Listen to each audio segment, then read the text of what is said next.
जय हिंद विद्यार्थी मित्रांनो, उद्यापासून म्हणजे 20 तारखेपासून अकोला जिल्ह्याचे मुलींचे ग्राउंड चालू होणार आहे।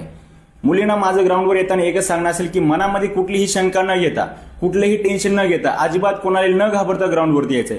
पूर्ण आत्मविश्वासाने ग्राउंड द्यायचंय तुम्हाला।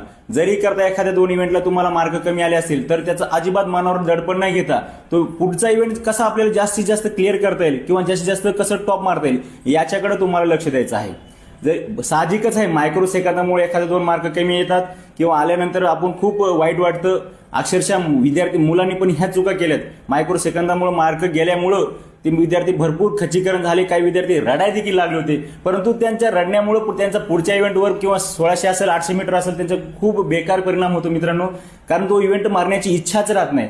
त्याच्यामुळे कुठल्याही इव्हेंटचं अजिबात एखादा 100 मीटरचा तुमचा इव्हेंट झाला असेल तो जागेवर तिथेच क्लिअर करून टाका। पुढचा आता तुम्हाला 800 मीटर किंवा 1600 मीटर कसं मारायचंय याच्याकडे तुमचं जास्तीत जास्त लक्ष असलं पाहिजे तुम्हाला उद्या। आणि मनामध्ये कुठलीही भीती बाळगू नका। विशेष म्हणजे ग्राउंड व्यवस्थित आहे, ज्यानं चांगलीच प्रॅक्टिस केली असेल त्याला 100% चांगलेच मार्क भेटणार आहेत।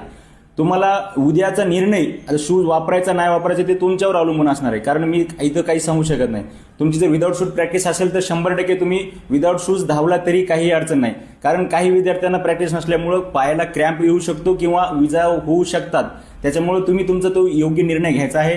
उद्याच्या ग्राउंडसाठी तुम्हाला खूप खूप शुभेच्छा। मुलांची जिथे सोय केली होती त्याच ठिकाणी तुमची मल्टीपर्पज हॉल निमवाडी वसाहत येथे मुलींची देखील राहायची सोय उत्तम सोय आहे, त्या ठिकाणी केलेली आहे। तुम्हाला उद्यासाठी खूप खूप शुभेच्छा। तुम्ही चांगल्यात चांगलं बेस्ट ग्राउंड मारता येईल हीच अपेक्षा ठेवतो। जय हिंद।